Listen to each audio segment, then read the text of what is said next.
Thanks. All right, we are live, day 398.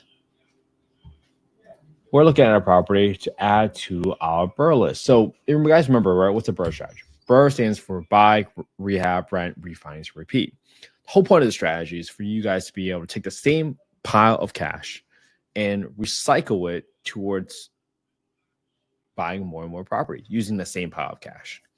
Now, let's say you're able to buy a property for $40,000 and you're able to rehab the property for 30 grand to make it worth 100 grand.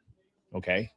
Now, the BRRRR strategy works because in that situation, you can go get a 70% loan to value loan, a debt service coverage ratio loan, or maybe even a loan that's based on your W-2 income and pay stubs and tax returns.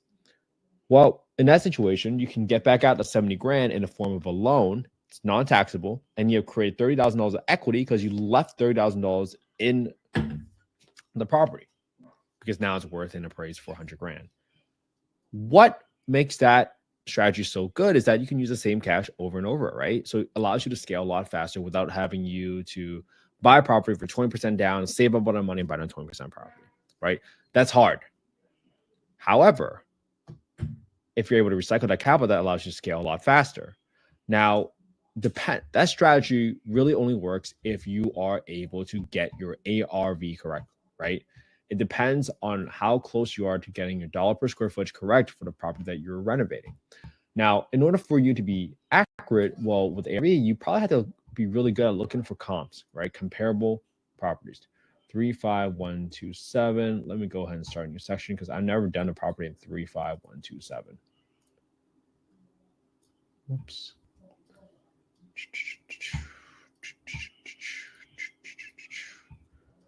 35127.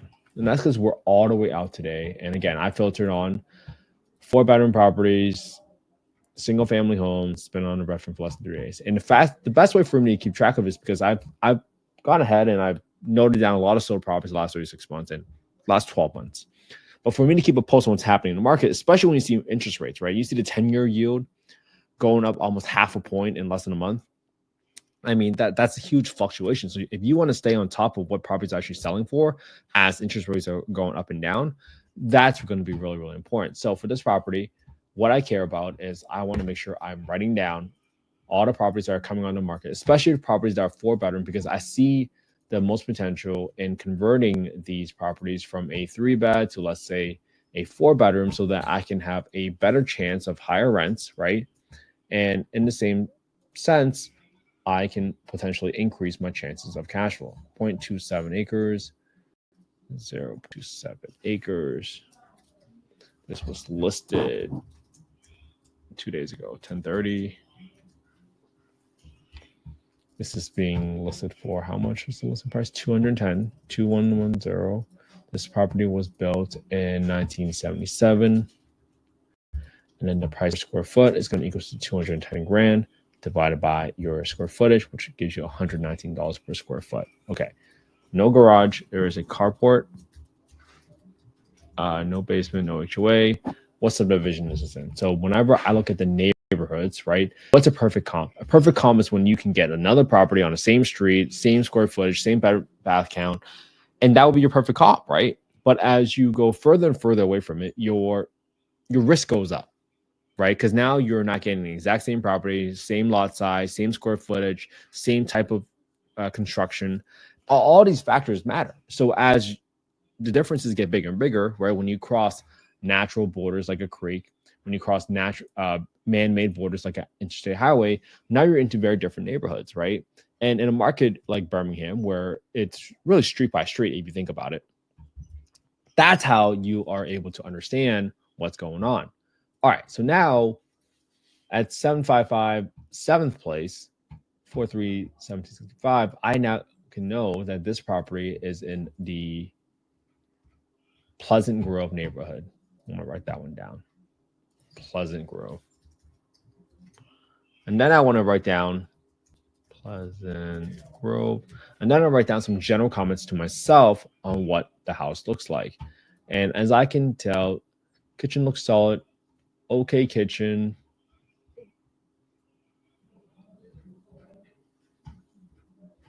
I mean, you can pass it.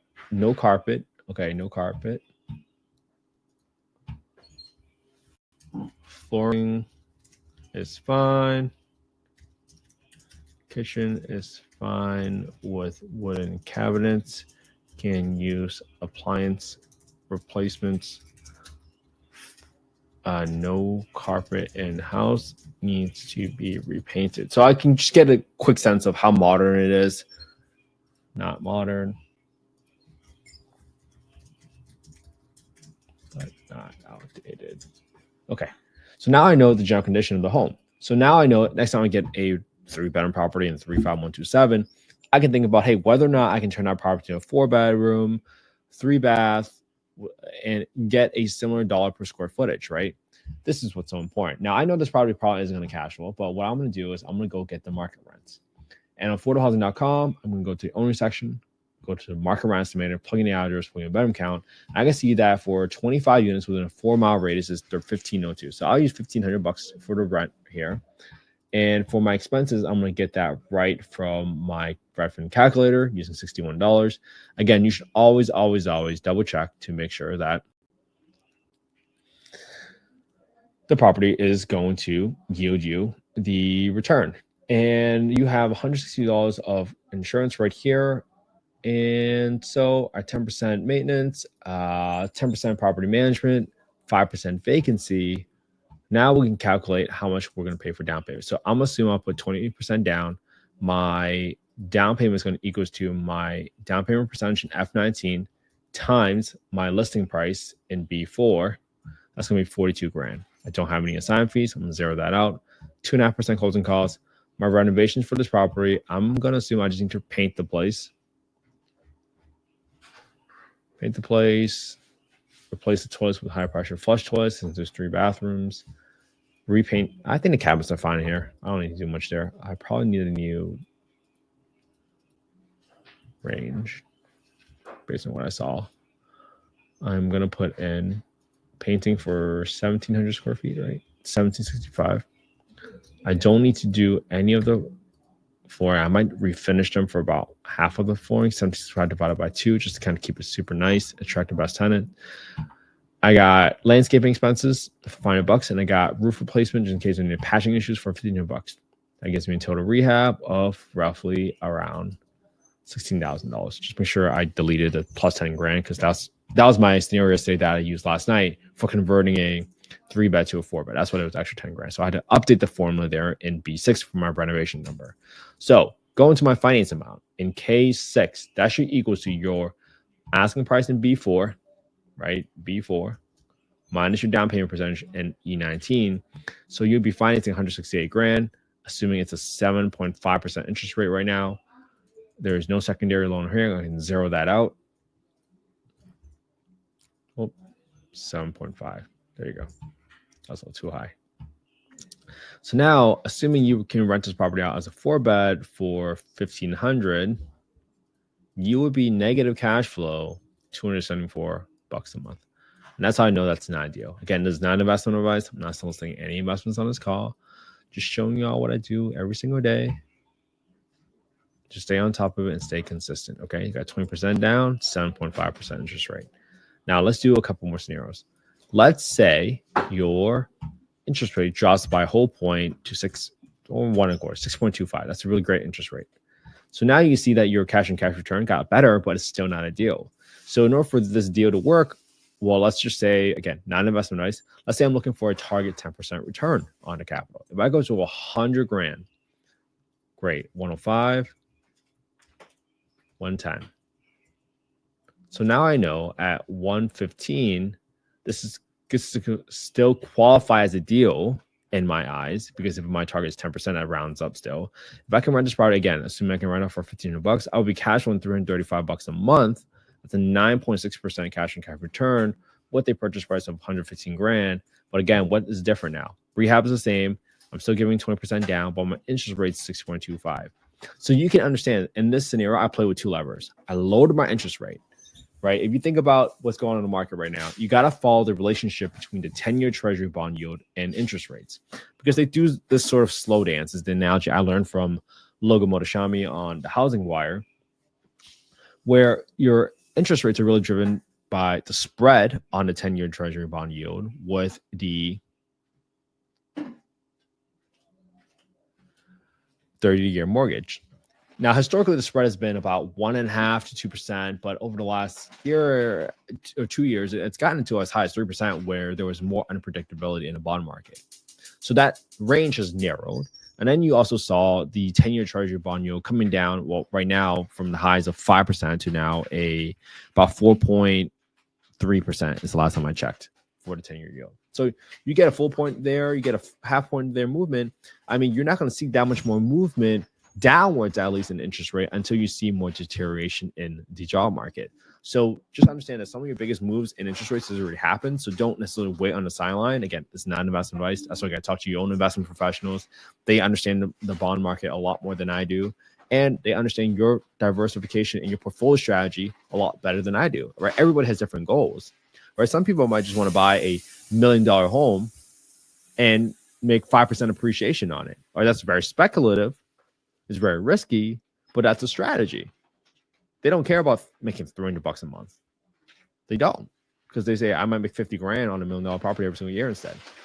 Right. So it's a different strategy, and you might want to diversify. You might want to double down on one strategy. It's all going to depend on your risk appetite, because your execution risk is going to be very different in every single market, right? What's execution risk? I define that as whether or not the contractor is going to show up on time and do what he or she said they were going to do.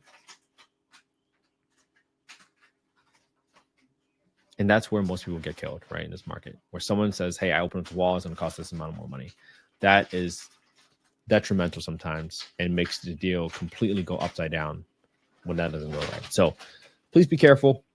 Make sure you're really doing your diligence on what you're doing.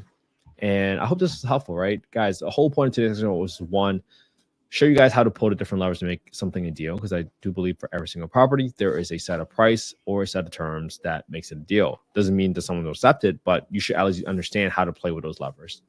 And afterwards, the whole goal with this was to build our list of comparable sales properties, because it's so important to get the ARV, the after repair value, correct. You got to keep building and understanding what's happening in the market. What is the dollar per square footage that you're seeing in that market? Because that's what's going to drive what you're going to see in the market every single day, by just comping it and just getting better, a little bit better every single day. So I hope you all have an amazing Friday. I hope you all spend some quality time with your family and friends today, because that's what life is all about. I'll see you all tomorrow for day 399. And again, if you guys want to copy the spreadsheet, just go to affordablehousing.io, go to the Get Deal Analysis tool. I have nothing to sell you, at least not yet. Put and copy down your spreadsheet. And I didn't make the spreadsheet from scratch. I got it from a few other folks. I combine it, tweak it so that I can analyze deals a lot faster. But this is the fastest way for you to copy the spreadsheet. And from that point onwards, what you can do is just copy my homework. Analyze the same deal I analyzed today, put it on your own YouTube channel, so that you can prove to yourself that you know what you're doing. Or if someone ever asks you, hey, why do you think this is a deal? You can say, hi, I know this is a deal because I've been looking at deals for the past 398 days. All right. Hopefully that gives you some confidence. I'll see you all tomorrow for day 399. Have a good one, everybody.